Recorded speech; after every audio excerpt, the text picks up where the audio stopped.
We welcome you to another live edition of the Sports Box, brought to you by our sponsor, Showcase Sports in Hamilton. Showcase Sports for the elite athlete. And by our friends over at CrowdPlay. Download the free CrowdPlay app today and check them out at www.crowdplayapp.com for details. Ladies and gentlemen, it's showtime.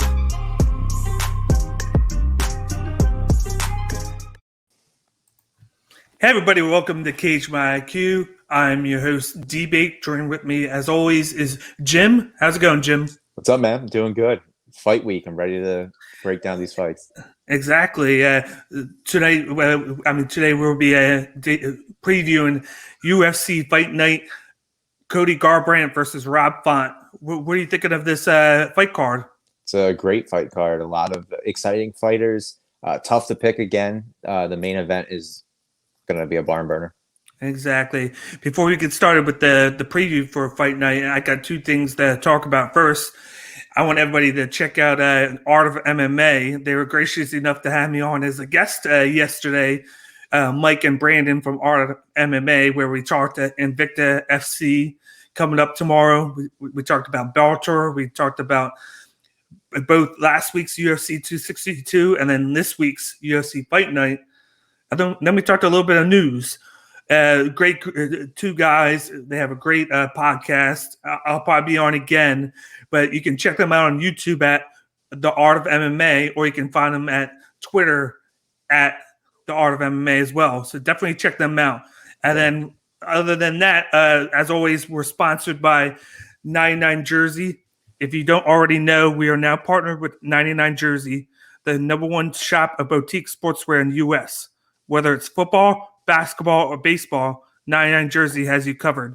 Use promo code SportsBoxShow20 at checkout to get 20% off your next purchase. And don't forget to let them know we sent you. Once again, go to 99jersey.com and use promo code SportsBoxShow at checkout and be the first to rep your team. Now that we've done that, we can circle right into UFC Fight Night. This has a 6-card main card, which is pretty nice. Yeah. I like how for these ones they have a little bit longer to get some of the new faces out compared to the main cards of the pay-per-view, where they usually do like just the set five fight main cards. Yeah, so, it's good. It's also good to have insurance because of the world we're living in now. We see weight cuts, COVID, visa, all that crap gets in the way. So it's good to have some extra insurance. Exactly. But let's go right into the first fight on the card that we have here. It's a middleweight bout that was supposed to be scheduled last week, but because somebody in Hermansson's camp tested positive for COVID, they had to push it back 1 week. That's all they needed. It wasn't either of the fighters. It was just one of the coaches. This is a middleweight bout which pits Jack Hermansson, who is 21-6 and is the minus 155 favorite, going up against Edmund Shabazian, who is 11-1 and is the plus 130 underdog. What do you see in this matchup? Yeah, man. This is a great, exciting matchup. But before I break it down, I got a question for you. How many times, over under, let's say 3, do you think the commentators mentioned Ronda Rousey? A couple times. Of course, right? Because as we know, Shabazian trained with Ronda when he was like 15 years old. But we know that's going to happen. But with this fight, this is a fight that I don't see going to decision. There's 19 knockout victories between these two guys, 8 submission victories, with Jack Hermansson having 7 of those. And both of these guys are super explosive and super exciting. Hermansson's 3-2 in his last 5. Same thing with Shabazian's 4-1 in his last 5. The competition on Hermansson's side is much higher, going up against Vettori, Gastelum, Cannonier, Jacare, and David Branch back-to-back, right? Whereas with Shabazian, he's had wars. He's had Stewart, Bird, Marshman, Brad Tavares, and Derek Brunson. And in that Derek Brunson fight, we saw that once he gets out of the first round, it's trouble. And you and I were kind of prefacing this before we went on. This is a first round fight for Shabazian. If he wins, it's the first round. After that, he's going to get into deep water. And as we kind of see the level of competition increasing for Edmund, we see that the experience hasn't quite caught up yet. And that's no knock to Shabazian. He's an explosive, amazing fighter. I enjoy watching all of his fights. That fight against Brad Tavares, who's a warrior, he knocked him out with a head kick. So you know how explosive he is. The way I look at it is you have Hermansson, the vet, who's got a 3.5-inch reach advantage, 4.5 leg reach advantage, and he throws more and absorbs less. He throws 4.9 shots per fight or per minute and absorbs only 1.7, whereas Shabazian throws 3.2 and absorbs 4.4. So if Hermansson's going to throw, the numbers say that Hermansson's going to hit him with every punch per minute. You know what I mean? I know that's not the case, but just the numbers kind of match up. They both like the takedown. Hermansson goes for about 2 per 15 minutes. Shabazian goes for 4.5 per 2 minutes or 15 minutes. And their takedown defenses, 73 for Hermansson, 58 for Shabazian. So the way I see it, if Hermansson wants to win, which he does, he's got to keep the fight standing, wear down Shabazian, and then shoot for the takedown. Take advantage of that gas tank. With Shabazian, he needs to wear down Jack's legs. He's got to hit calf kicks so he can't get those takedowns, because if Jack gets it to the ground, it's more than likely going to be a submission victory for Hermansson. He's got to stuff the takedowns, and he's got to keep Jack's back to the cage, then shoot for his own takedown that he likes to do. If you can negate that takedown, have him against the cage, he's going to be a little bit better off. But the way I see this is, at first I had unanimous decision for Hermansson. Yeah. And I was like, this is not going 15 minutes. There's no way this fight goes 15 minutes with 19 KO victories, right? I'm going second round sub, Jack Hermansson, and I'm going with his guillotine. He's got a great guillotine where he traps the arm and then he chokes you out with it, and you kind of freeze. And if you don't know what I'm talking about for the viewers, go back and watch the David Branch fight. Yeah. David Branch is no slouch. BJJ black belt, right? Great on the ground. As soon as Hermansson got that arm, put him in the choke, he froze. And he couldn't move he couldn't pass the knee. He just froze, and he had to tap out. So I'm going to go with that. I think he's going to replicate that with Shabazian, the golden boy. Yeah. As you see here, the last 5 fights for Hermansson, he beat David Branch by submission. He beat Ronaldo Souza by decision. He lost to Jared Cannonier by KO. He beat Kelvin Gastelum by submission. Yeah. And he lost to Marvin Vettori by decision. He's from Sweden, but he fights out of Oslo, Norway. He's 32 years old, 185 pounds. He is 6'1", and then he has a 77.5 reach, and he fights out of Frontline Academy. Whereas Shabazian, he beat Darren Stewart by decision, split. He beat Charles Bird by KO. Mm-hmm. He beat Jack Marshman by submission, beat Brad Tavares by KO. And then last fight, he lost to Derek Brunson by ground and pound KO. He fights out of Glendale, California. He's 23 years old, so he's on the young side. So he's he's still a young pup, even though he's in the top 10. Yeah, they threw him to the Sharks early. Yeah, you know what I mean? Like Tavares and then Brunson. Like that's a big jump. Yeah, he's 185 pounds. He's 6'2", 74 reach, and then he fights out of Glendale Fight Club. So he's no slouch in himself. Not at all. But to me, with this fight, you got Hermansson, who is above average grappler. He loves the ground and pound. So I think he might try and go on the ground and then try and do a little bit of that. Okay. You can see him using the wrestle and the wear down Edmund, because as you know, Edmund, his one knock is he puts a lot into the first round. He has a lot of stoppages in the first round. And once he gets out of it, he tends to get very tired right away. If you saw the Derek Brunson fight, that's what happened. Like he put a lot into the first round, then he got tired, and then Brunson took advantage with his wrestling and then just wore him down to the point where he had nothing left. Hermansson's cardio is pretty solid. He moves well. His game plan should be let Edmund dictate the fight and just counter the striking that Edmund's going to do at him. It causes chaos by hitting shots He causes chaos by hitting shots to the body and then attacking with his grappling, like you said. He has pretty good submission game in itself. So whereas Shabazian is a striker, he wants to stay on his feet. He goes for the knockout. He has 9 in his career. Like I said before, his cardio is his Achilles here. He puts too much into the first round, which he needs to improve upon, because as a fighter, you can't rely on just knocking guys out in the first round. You kind of have to test yourself in fights to see if you can go longer into fights, because at some point you're going to have to go the distance, and you kind of want to test yourself within that. And at first I was thinking I'm going to go Shabazian by knockout, because like you said, maybe Hermanson should fight standing up. But then I'm like, maybe it's his best bet to avoid the striking of Edmond, and what he can do to do that is to take Shabazian down, hold him down, like move between guard and half guard, and then just wear him out that way, and then see if he can go for a submission.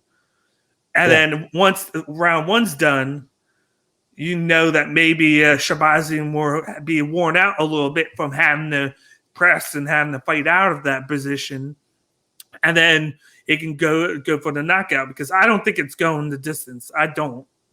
I think it's going to be, for me, I think it's going to be a round 2 knockout by Hermanson. Oh, wow. Okay. On the ground, because he doesn't have that great of a power standing up. But then when he gets into the ground and pound, he tends to get a lot of knockouts that way. Like he's long. Yeah, he's long. So he uses those elbows to his advantage. So I think he's going to get it by a second round knockout. Nice. I said keep it standing for Hermanson. I still think that if he can keep it standing to kind of let Edmond wear himself down, and then you don't want to just. It's kind of like with Askren Masvidal, right? Yeah. The game plan was going in there and wrestle. If Jack shows his hand too much, Edmond's going to solve it, right? So if he keeps it standing, he's going to lull him into a sleep and then kind of shoot for that takedown or catch a leg, because we know Edmond throws a lot of kicks. Exactly. Yeah, both great fighters, though, for sure. Mm-hmm. But let's transition to the second fight on the card. Sure. We have a flyweight matchup between David Dvorak, who is 19-3 and is the minus 150 favorite, going up against Julian Paiva, who is 20-3 and is the plus 125 underdog. What do you see in this matchup? This is a card of close picks. I'm telling you, man. It starts with that first fight that we just talked about, moves into this one. These guys are going to throw. Dvorak's on a 15-fight win streak. He hasn't lost in the UFC's 2-0, both going to decisions against Espinosa and Silva. Paiva is 20-3. He's got 13 fights going to decisions. He's comfortable going to the judge, but he's a knockout artist too. These both guys come in with 8 KO wins, 7 submission wins for Dvorak, and 4 for Paiva. The way I see it is these guys are going to throw early and often. It goes back to what we were talking about with Hermanson and Edmond. Dvorak throws 4.5 punches per minute. He absorbs 3.1. Paiva throws 4.4, but absorbs 4.8. They both have plus 75 takedown defense. And I don't see this going to the ground, despite them having, 11 submission victories between them. But for Dvorak, he needs to push the pace with the strikes. Look to mix in takedowns just to knock Paiva off his game. Make the fight uncomfortable. We've seen that happen for Julian, that if the fight gets dirty, and his heel's against the cage, it's a little rougher for him. So dirty box, elbows in the clinch, and look to take the back from the cage for Julian. I think he just needs to keep Dvorak on his heels, and he needs to use that bomb of a right hand. If you go back to his last fight and his fight in the Contender Series, dude is beast. Like, that right hand is loaded. So if you can control the pace, watch that right hand, stuff the takedowns, and have a better weight cut is the most important thing for me. Last fight, he went in a little heavier. He didn't make weight. He won that fight, but he seemed a little slower, in my opinion. So if he comes in full camp, full weight cut, great weight cut, he's a dangerous fighter. This was a tough one for me, but I'm going with Dvorak by unanimous decision. Yeah, you got David Dvorak. He beat Zaka Fatulzadeh by KO. Good luck with the rest of these yes, names. by KO punches. He beat Igor Goncharov by KO. He beat Arsen Taigabov by rear naked choke submission. He beat Bruno Silva by decision. And then he beat Jordan Espinoza by decision. He's from Czech Republic. He fights out of Hradev Karlova, Czech Republic. He's 28 years old, 125 pounds. He is 5'5", 68 reach, and then he fights out of All Sports Academy. Whereas Julian Paiva beat Alan Nascimento by split decision. He lost to Kai Car-France by split decision. He lost to Rogerio Bontarin by KO doctor stoppage. He beat Mark De La Rosa by KO overhand right. And then in his last fight, he beat Zalgas Zumagulov by decision, unanimous. He's from Brazil. He fights out of Santana, Amapa, Brazil. He's 25, weighs 129 pounds. He is 5'8", 69 and a half reach, and he fights out of Academia Reunido Nobe Gym. So this is an interesting matchup in itself for me, in the fact that both fighters have they both want to stand. Yeah. But they have different styles when they go and stand in itself. You got Paiva. He's usually the aggressor in his fights. He tends to have the height and reach advantage in his matchups for his fights. A thing that I've noticed is he plants his feet and then he attacks and looks to hit his opponent to make them respect his game. Yeah. It doesn't move a lot. He just stands stationary. And he puts fear into his opponents. He tends to not move his head and leaves his hands down low. So that's a thing that he has to watch, because when he does that, he's going to be there for the taking for those shots at certain points in time. So I think Dvorak's going to look for the moments when he puts his hands down low. Yeah. He's basically all offense, no defense. He has a sneaky leg kick that he puts to the head, that he uses often. So I think Dvorak would have to watch out for that. Mm-hmm. He has really good chin, and he likes to scramble all day to keep everyone guessing. When he's not just staying stationary, he's moving around. So when he moves around, he's not going to attack too much. Whereas David Dvorak, he's a calculated guy with his attacks. He plans ahead of time what he's going to do. So he's more prepared for his fights. And then one of the things I really like about him is he's quick, and then he has his calf kicks are amazing. I think he's going to do them early and often to keep Paiva from moving. So basically, you're going to see a Paiva after the leg kicks where it's going to be stationary a lot, because those leg kicks are going to kill him. He's going to get hit a lot. I see Dvorak using those leg kicks, kind of like what Barbosa did to Shane Burgos, but his leg kicks aren't as quick, but he's going to do probably a little bit less of a volume than Barbosa, but still a lot. I think he'll put in the 20s, I think, instead of the 30s. And I think the more effective they are, the more he'll use them. But if he starts doing them and then they're not as effective, or he doesn't bite on some of them, then I think he'll abandon it. He has really great takedown defense, and then he likes to attack his opponent when he goes for a takedown. When a guy attacks him for the takedown, which Paiva might here and there, he likes to attack him with an elbow or a knee to the body. He's known for going for those shots. Yeah, he's really prepared with attacking.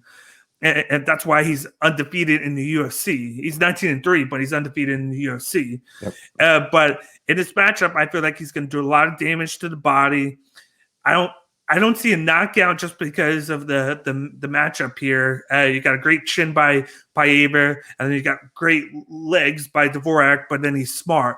I could see him wearing out Paiva, who doesn't like to move, and then winning by a unanimous decision. I think he'll win all 3 rounds. I think he'll do a lot of volume between the legs and then the striking. Since, like I said before, Paiva likes to keep his hands down low a lot because he's stationary, and then he tries to bribe his opponent into coming after him. Yeah. But I think doing that to Dvorak is one thing. Like he's a beast. Yeah. He can do it to a guy that's low tier opponents because they're not going to be ready for it. But Dvorak's going to be calculated and ready, and I think he can knock him out for that. But I think he's going to do a lot of damage.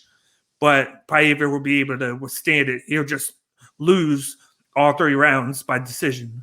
Yeah, so we're in agreement. Yeah. Both unanimous decisions. You made a great point when it comes to controlling the fight for Paiva. He's the aggressor. He's going up against a guy who throws just as much as him and absorbs less. Like that's what we were talking about with this, throws versus absorb. Paiva throws the same amount as he absorbs. So he actually absorbs a little bit more. So if you're going up against Dvorak, who is a striker, who is also really good on the ground, it's a dangerous matchup. This was a close one for me, but I'm happy we're both on the same page. I don't feel confident with any of my picks based on the last 2 weeks in my record, but I like this pick. Exactly. But let's move on to the third fight in the fight card. We got a women's featherweight matchup, which pits Felicia Spencer, who's 8-2, going up against Norma Dumont, who's 5-1. At the time, they didn't have the listings of who was the favorite and who was the underdog, which is why I didn't put it down. But I'm going to go out on a limb and say Spencer will be the favorite in this matchup. It's just that they didn't have it listed up until recently, so I didn't get a chance to put it on. But what do you expect from this matchup? Yeah, Felicia Spencer is the slight favorite for this one. She's coming in here having faced a murderer's row of UFC competitors. She's faced Nunes, lost to Nunes via armbar. She lost to Cyborg, unanimous decision. We don't see Cyborg go into decision a lot. So that explains how, that shows her toughness. Yeah. Felicia has the leg reach 1.5 inch advantage. She's got a 1 inch reach advantage. This is her natural weight class, whereas Dumont's coming up. But Dumont missed weight last time, and she came closer to this weight class than she did her previous weight class. And Felicia doesn't really weigh in at the mark. She always comes in under. So these girls are pretty evenly matched when it comes to that.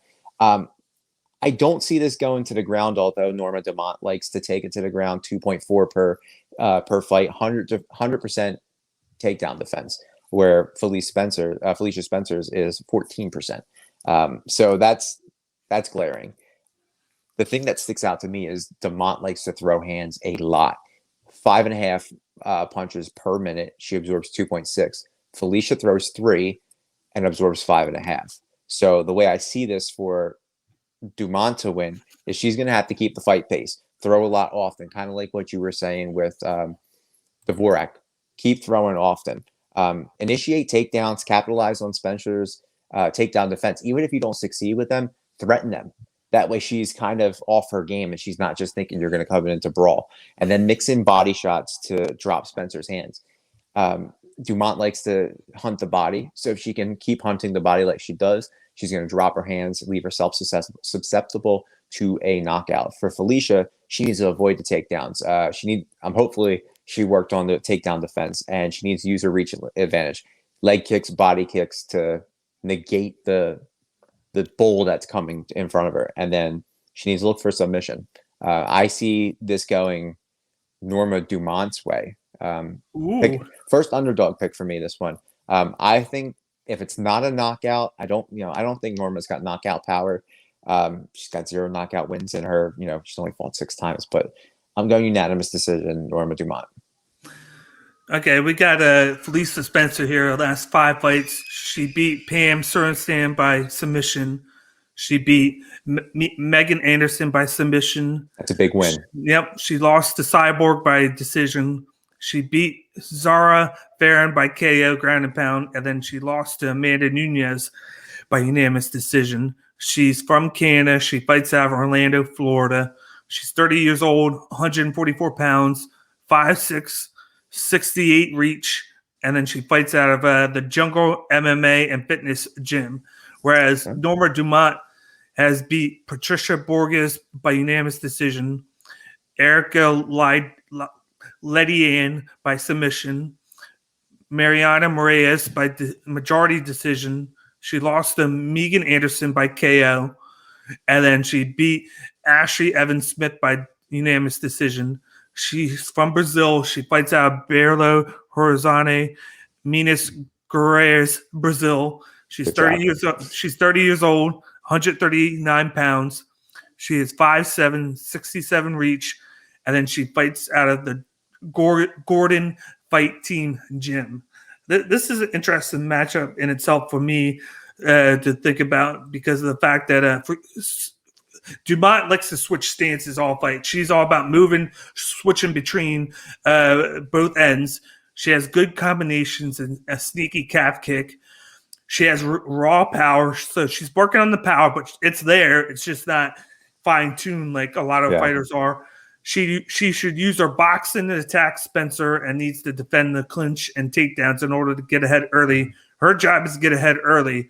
She has good foot movement. But like you said before, she has sneaky wrestling, and she should use that every now and then to confuse Spencer. She should shoot in. If she can get it. If she can't, bail very quickly because, as you know, Spencer is really good with her Brazilian jiu-jitsu and her grappling. So that should be her thought process going into this fight. I need to move around. I need to shoot for takedowns, bail out, but then use my boxing. The boxing should be her first thing. She should try and get the first round under her belt at all costs. That should be her main objective. Whereas Spencer is weak at the stand-up game, but is dominant in the clinch and submission. She's one of the best submission artists in the division. She would look to use her jiu-jitsu to attack and mount or go for holes for submissions.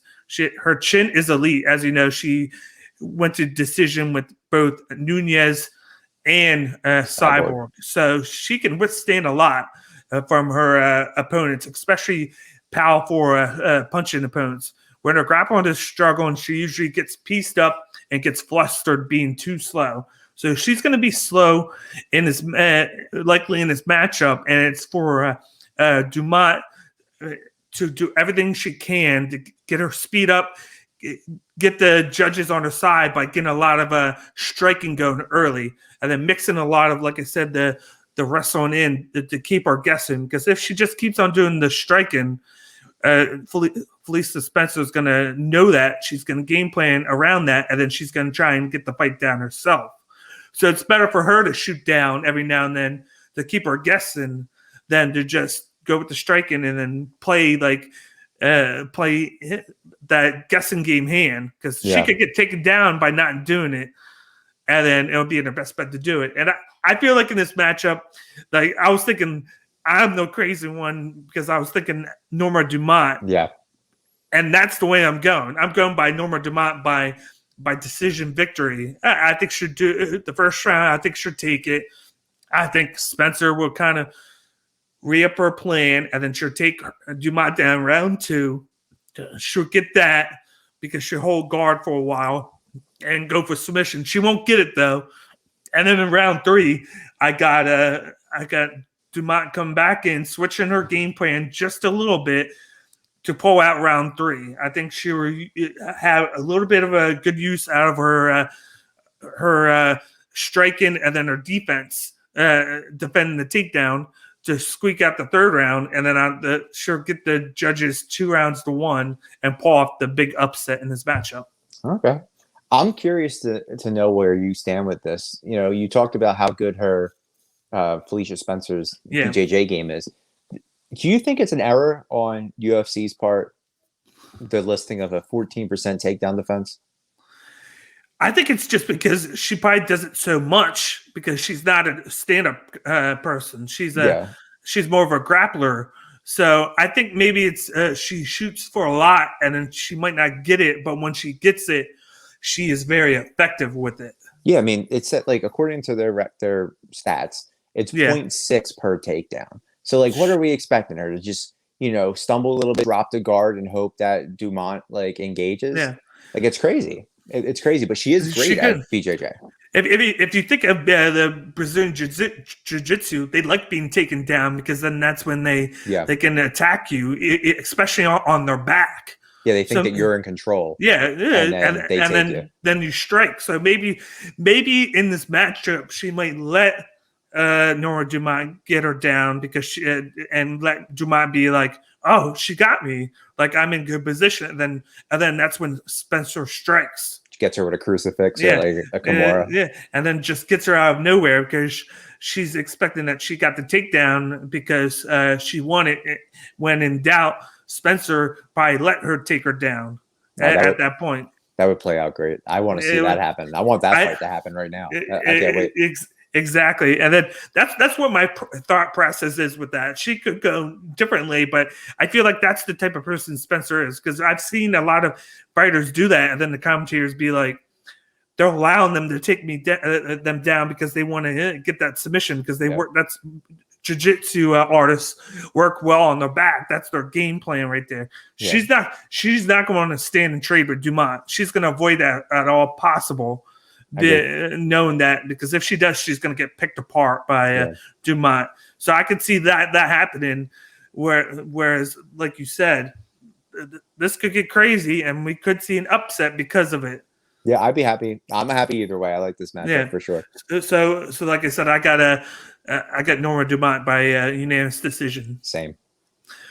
Moving on to the fourth fight on the card, we have a heavyweight matchup that I'm looking forward to between heavyweights Justin Tafa, who is 4-2 in his last in his career and is minus 190 favorite, going up against Jared Vanderaa, who's 11-5 and is the plus 160 underdog. What do you see in this matchup? First, I see everybody watching this going back to your feed and watching the Jordan Vanderaa interview. First and foremost, past guest.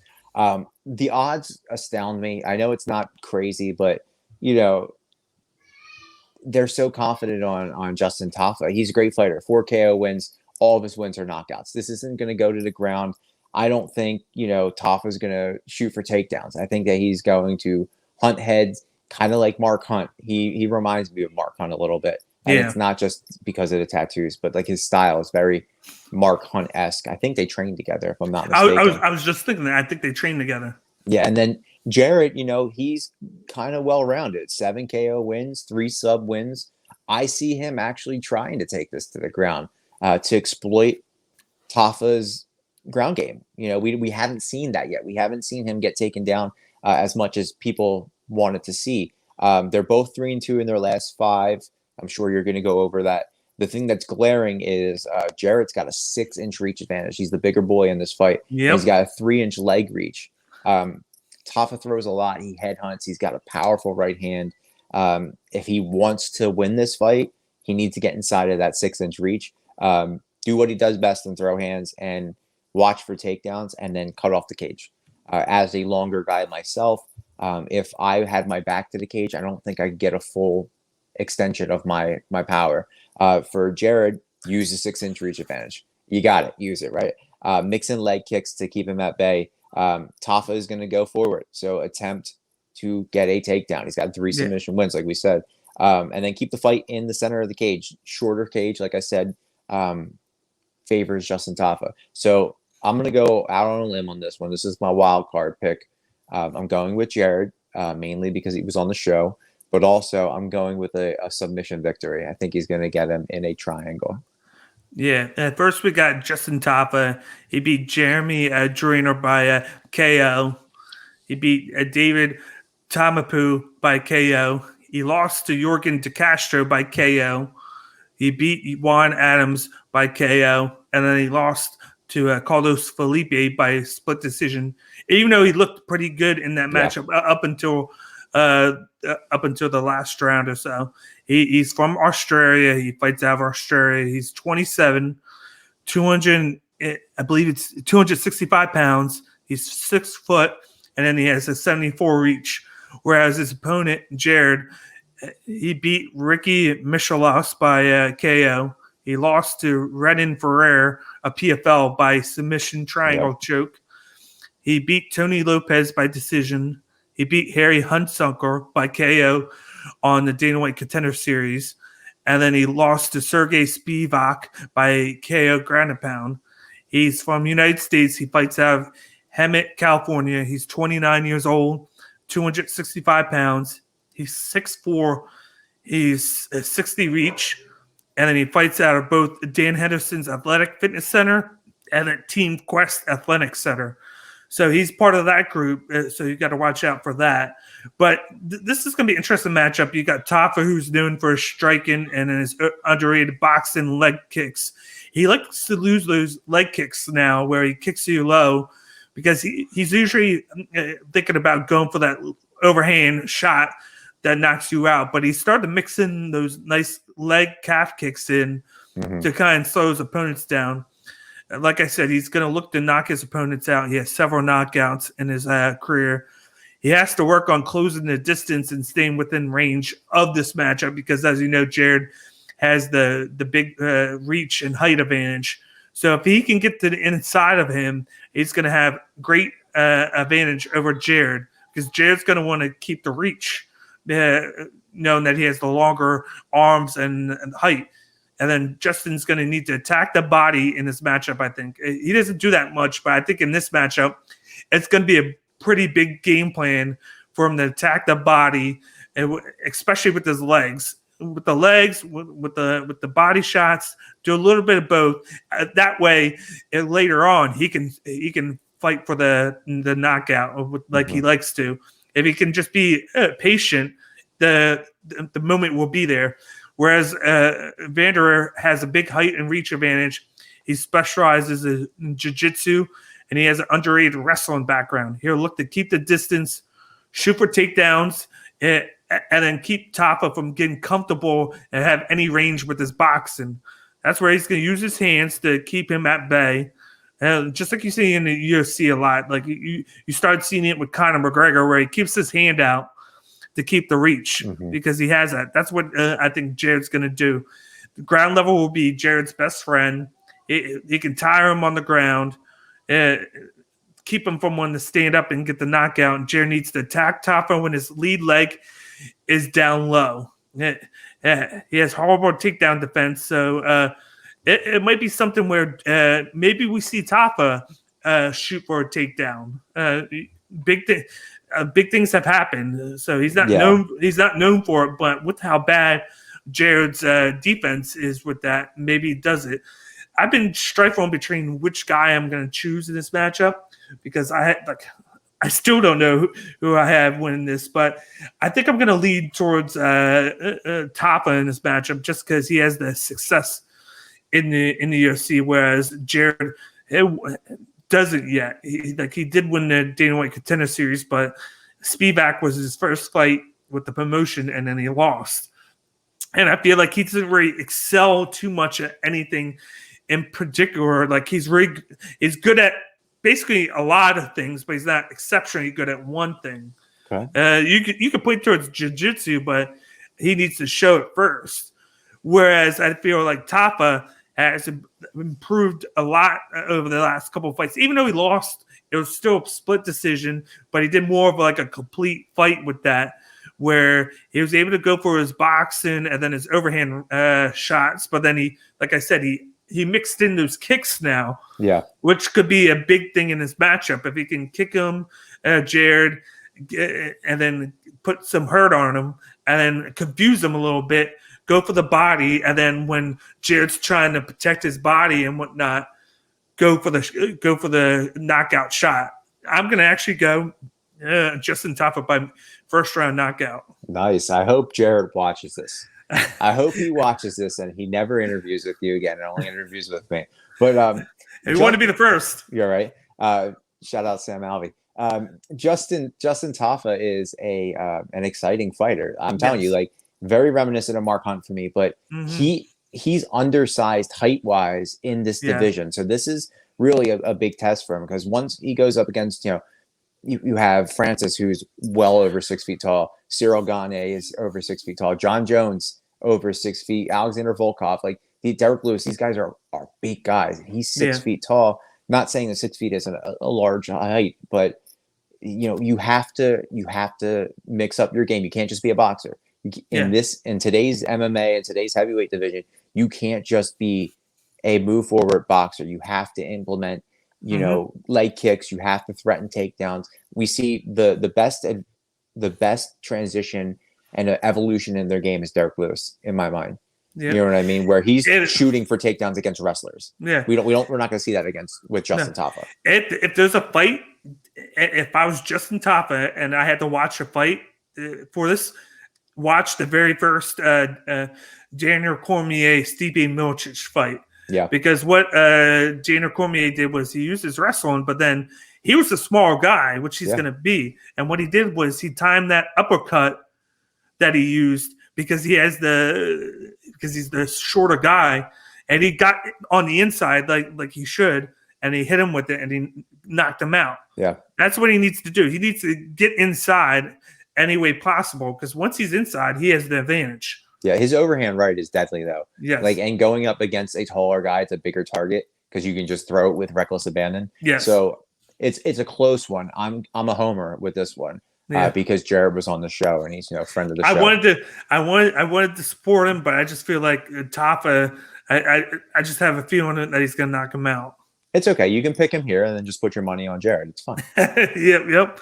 But let's move on to the co-main event of the evening, which I'm excited for a lot. Yeah, me too. It's a strawweight matchup between Xiaonan Yan, who is 13-1 and is the -125 favorite, going up against Carla Esparza, who is 17-6 and is the +105 underdog. What do you see in this matchup? Great matchup. Number 3 and number 4 going up against each other. This is going to be explosive. You have a striker in Yan versus a wrestler point fighter in Carla Esparza. It's ironic that every highlight you see with Esparza goes back to when she won the Ultimate Fighter. There's no current fights. It's always her and Rose. That's how it always seems to be. But she's pieced together some really good wins. She's on a 4-fight win streak. She's beaten Mariana Rodriguez, Waterson, Grasso, Yana Roba. So she's crushing it. Yeah. But then on the other side, Yan hasn't lost in 11 fights. You know what I mean? So she's beaten Gedalia, Kovalkiewicz, Angela Hill. Like, she's going up against killers too. There's a reason why she's number 3 in the division. She has the reach advantage. Carla's always the shorter fighter. She's got a 2-inch reach advantage and a 4-inch height advantage. So she's the longer fighter as well. She throws significantly more, 3 times more than Esparza, 6.4 per minute, and absorbs 3.6, where Carla's only throwing 2.2 and absorbing 2.8. Her takedown defense is great, 75. Well, it's okay, 75%, 1 takedown per 15 minutes. Carla, where her strength is her takedowns. She's got 48% takedown defense, but she goes for 3.5 per fight. The way I see it, the keys for Yan is she needs to avoid the takedowns, because that's what Carla's going to go in for. She's going to try and take you down, wear you down, and draw this to the judges. She's going to try and get a split decision, or try and get the decision. She's going to throw. She needs to throw a lot, control the pace, get Carla's back to the fence to negate the takedown. She's not going to have that explosive power to shoot for a takedown if her back's against the fence and she's getting peppered with shots, and then use leg and body shots. Yan throws a lot of calculated leg and body shots, more than she hunts the head, which is crazy. For Carla, she needs to use the wrestling. Like we said, don't plant your feet. If she plants her feet, Yan's going to piece her up. She's not going to win a boxing match. You know what I mean? She has good hands, but she's not going to win this boxing match. And then wear down Yan from these takedown defense attempts. I'm going to, at first I thought Yan was going to knock Carla out. And then I looked back and she's got 5 unanimous decisions in her last 5 fights. She has 5 KO wins, but they've been a while. And lately she's on that decision train. So I'm going to go with the favorite in this one. Surprise. Yan Xiaonan with a unanimous decision over Carla Cookie Monster Esparza. Yeah, I'll start with Xiaonan Yan. She is 5-0 in his last 5 fights. As you see, she has beaten Viviane Ferrer by decision. She beat Shuri Kondo by decision. She beat Angela Hill by decision. She beat Carolina Kowalkiewicz by decision. And in her last fight, she beat Claudia Gedalia by decision, whereas Carla Esparza lost to Tatiana Suarez by KO. She beat Verna Jandiroba by decision. She beat Alexa Grasso by decision. She beat Michelle Waterson by split decision. That was a sketchy decision, in my opinion. Yeah. And then she beat Marina Rodriguez by split decision.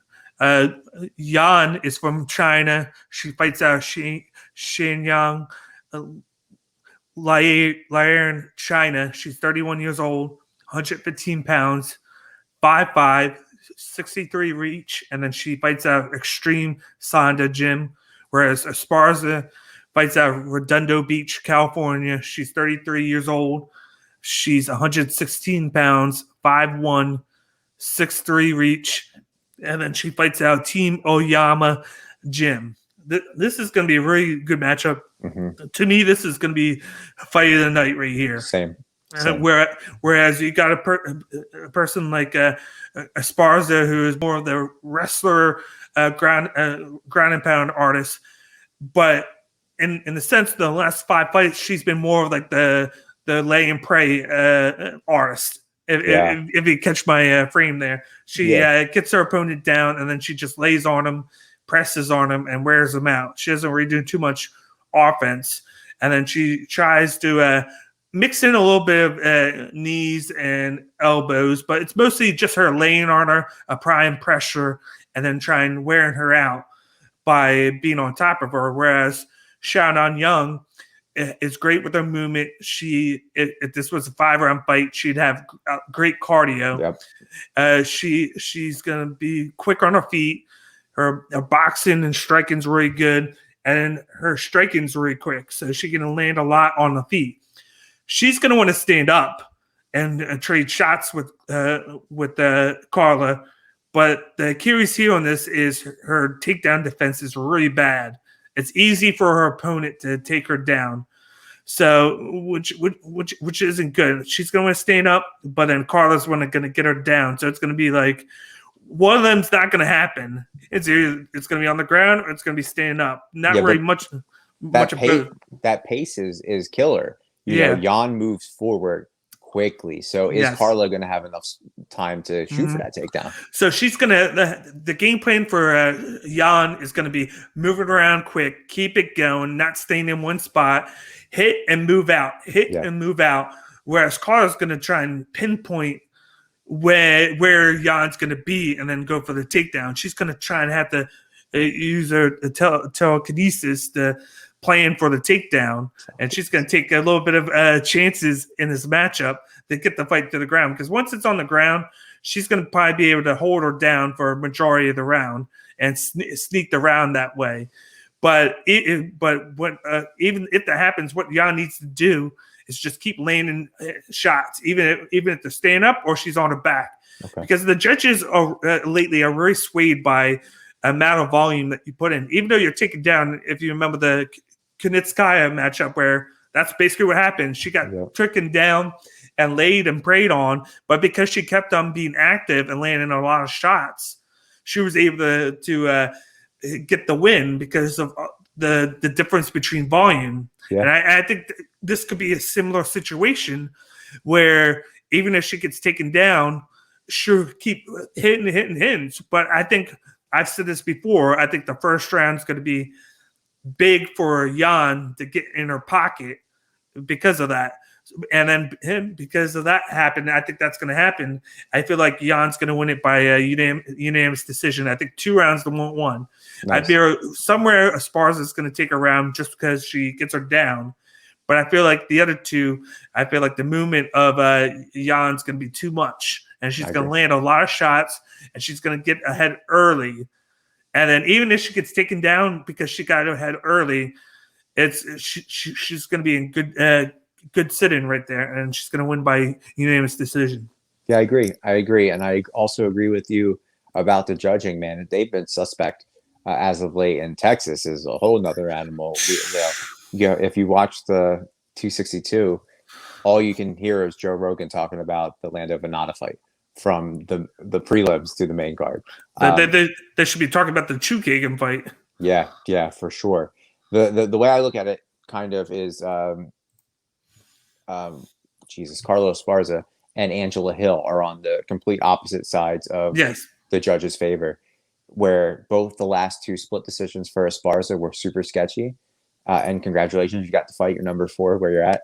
Hills, when she gets those, I think it was against Waterson and Gedalia, they were super sketchy too. And I thought Hill won those fights. So, all it takes is one judge who's not really paying attention or overvalues, something. Yeah. Maybe overvalues takedown attempts over shots or takedowns landed. Yep. But moving from that to the main event of the card, the marquee matchup, which we're both excited for. It's a bantamweight matchup between Rob Font, who's 18-4, is the -115 favorite, going up against Cody Garbrandt, who's 12-3, is the -105 underdog. He's just by a little bit underdog. Yeah. Who do you got in this matchup? Man, tough one. This was super tough. This is the toughest one I had to pick because Font, New England Mafia, New England Cartel has been crushing it, right?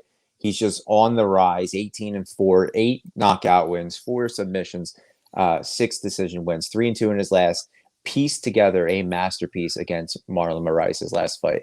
On the other side, Cody, 10 KO wins. Man is a headhunter and has had the toughest competition. Dominic Cruz, Dillashaw twice, Pedro Munoz, who's a killer, and then Rafael Assunção, who, that's a highlight, one of the best knockouts I've seen in UFC. Font's got the 6-inch reach advantage, 0.5 leg or 5-inch leg advantage. I don't know. I can't do math. And they have a common opponent of Assunção, and Cody's beat him, knocked him out. Rob throws more, 5.2, absorbs 3.8. Cody throws 3.3, absorbs 3.3. Rob's going to shoot for more takedowns, 1.2 per 15 minutes, and has 48% takedown defense, where Cody shoots for 0.8 per 15, but has 100% takedown defense. He's a great wrestler. He's out there working with Team Alpha Male, practicing his wrestling. Most recently, he does this thing where it looks like he's going to shoot and drops all his weight down to the canvas, and then he kicks like your ankle or right above your ankle, which is a striking wrestler's dream. For Rob, I think he just needs to control the pace, throw often, get in Cody's head. He's an emotional fighter, and his emotions have gotten the best of him, albeit it was against Dillashaw twice, and they have beef. I don't think there's real beef between Cody and Rob. Use the reach, watch Cody's counter right, which is dynamic, and then work the body. We haven't really seen Cody's body preparation. We don't know what he's like to take body shots.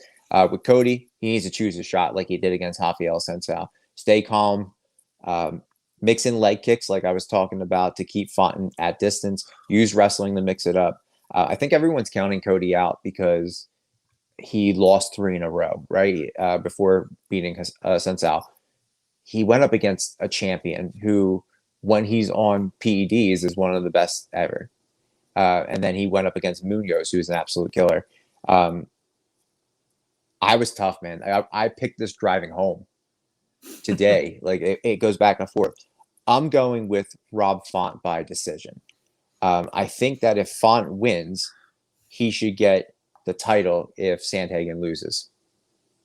That's my thought. I know Peter Yan's up there waiting, but it doesn't seem like Sterling wants to fight him. If Cody wins and TJ wins, I'd like to see them do a trilogy.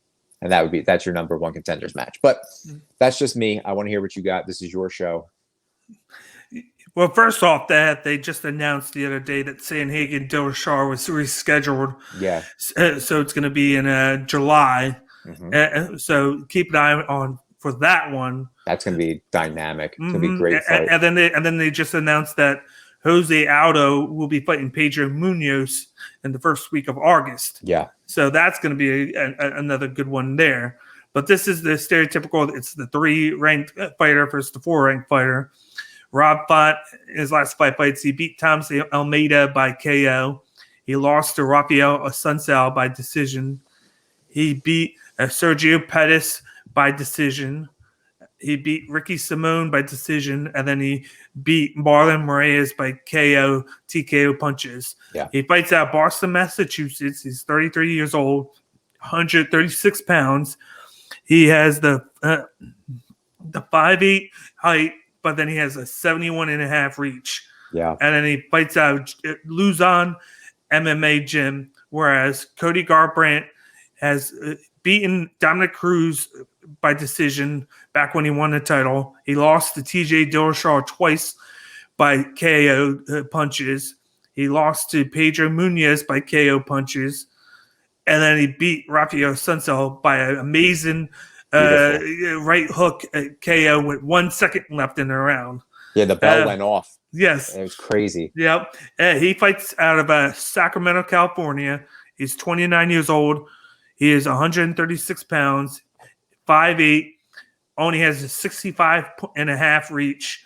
And then he fights out of Strong Style Fight Team and then Team Alpha Male. So you know the type of fighter that he is with that.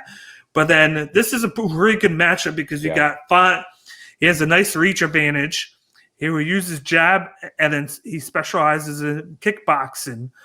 He rotates between stances every now and then to keep his opponent guessing, and then keep him moving.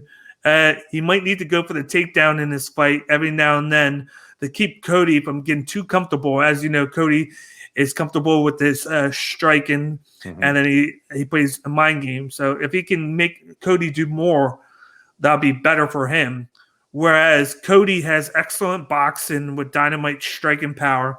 He has a lot of confidence, and he prides himself on movement, patience, and then the mind game trick. He talks a lot of trash in the octagon. He tries to get his opponents off their game. When he does that, he gets inside and then can get going early. He could limit the game plan of Font, but needs to stay grounded. This is a very tough decision for me, just because Cody has the knockout power, and that he might be a little bit better style-wise. But then at the same time, Rob Font has never been knocked out. He has one of the best chins in the division. And Cody's is kind of suspect right now.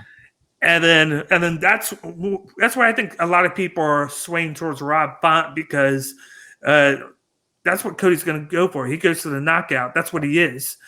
And if he can't knock him out, he's going to hit him once. But if he doesn't get the knockout, he might tire out. And I think the emotions in this fight are going to get the best of him, because he's going to fight a guy bigger than him. Usually he's bigger than his opponent. But this guy's going to be bigger reach advantage wise, and I think Rob Font's going to use that.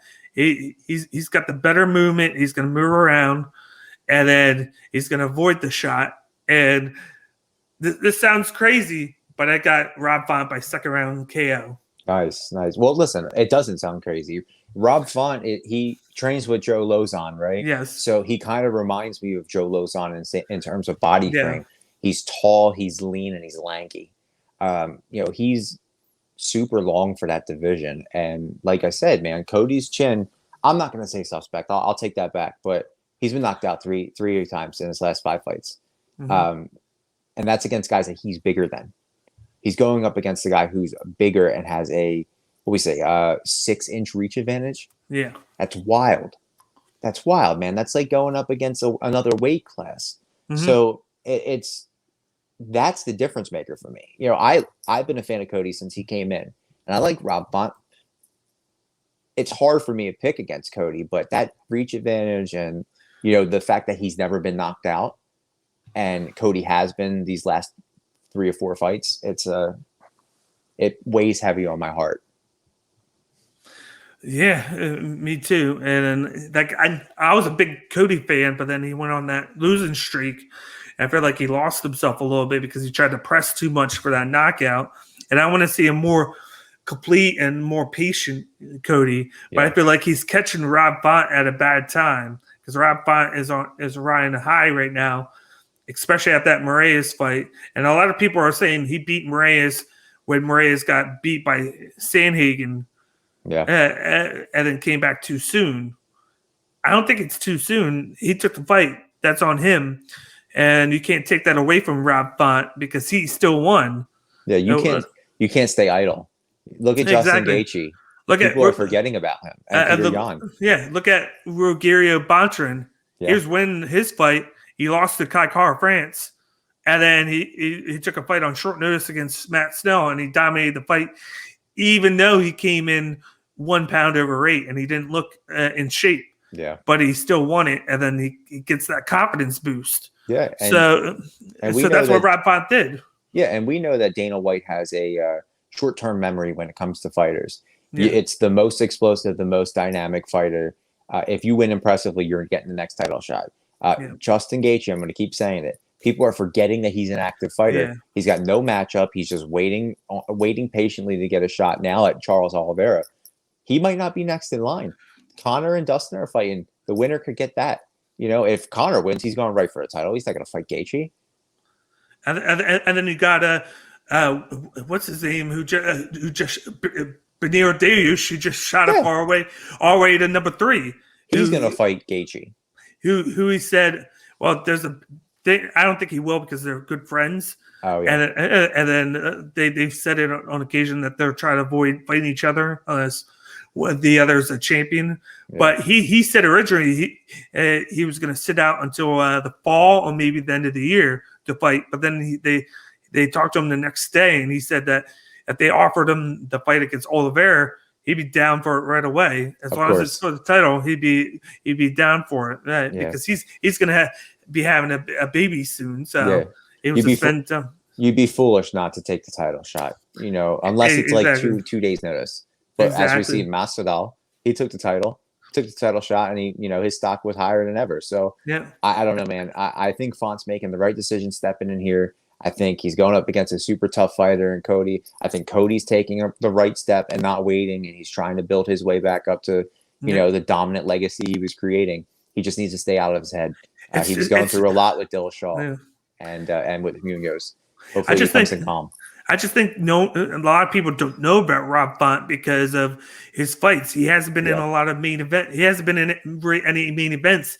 I think he's been on 1 or 2 main cards because he's been working his way up. It's just that he's done it very quickly, per se. And then they just know him for his last fight against Moraes. So they're like, all he knows is his last fight. So why is he the favorite? But then the style that he does is really good. And then he's just been able to become more complete fighter. And then what keeps Cody in matchups is his knockout power and then the shit talking. Everybody gravitates towards both of those things, and he has them both. He puts himself in bad situations at times, and then his mind gets in the way of things. Like his thinking, like he gets mad and he lets himself beat himself basically, and he has to avoid that in his matchup because of the reach. Yeah, and you see he kind of implemented a new training camp in there. I can't remember what you were saying, but he was going through a lot. I think him and his wife, there's some stuff going on there. He had a baby during like the Dillashaw fights, and I think he might have just started believing his own hype for a while when he was champion and kind of underestimated TJ both times. So it all comes down to what Cody's going to show up. I expect fireworks from this one. If the co-main wasn't the co-main, I would expect this one to be the fight of the night. And like you said with Rob Font, he's the dark horse of this division. He's been sneaky and just piecing together great wins. You can't deny him a title shot. Whenever do you know a guy who's ranked number 3 in the division not get talked about? Yeah, and no one knows him. They're like, oh, who's this guy? Is he new? Exactly. For that reason, because he doesn't get talked about, and then he just slide his way right into the number 3 spot. Yeah. So that tells you something about how UFC likes him, because they moved him up to number 3. He's worked his way slowly there, and he kind of got there because the rest of the division worked itself out, and then while he was moving up. So he kind of did it at the perfect time as well. Yeah. Him and Calvin Kattar have the same kind. I know they're training partners. That's the whole New England cartel, but they had the same rise. Calvin Kattar just did it a little quicker because he fought a little more often. But I love Rob Font. I love both these guys, but I'm gonna pull at Rob this one for my money is. Yep. But that will end the UFC Fight Night Cody Garbrandt versus Rob Font preview show here with me and my boy Jim. Once again, this is Cage My IQ, the best place for MMA content. You can follow us on Instagram, Twitter, YouTube, and Twitch.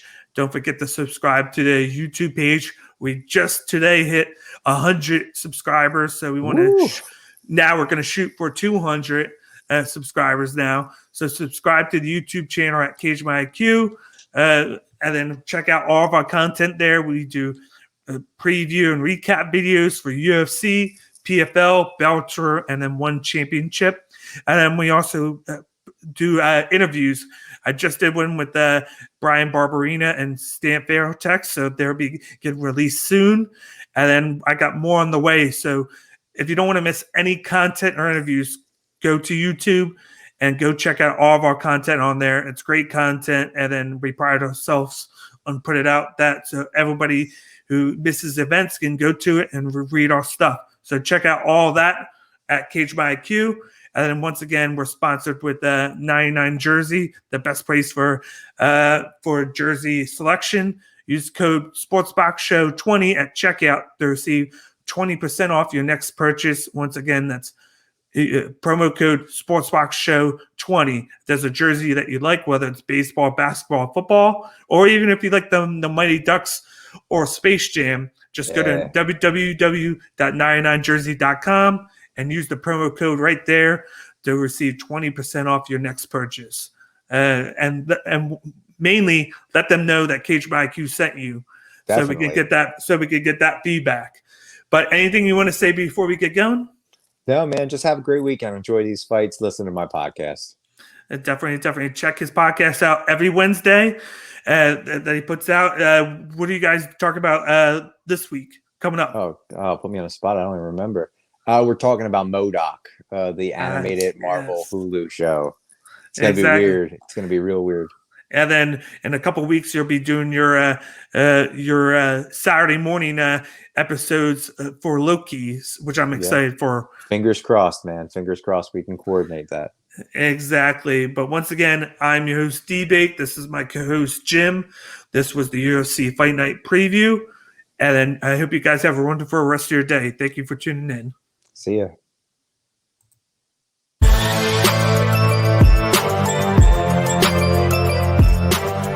Thank you for watching this episode of Cage My IQ on the Sports Box.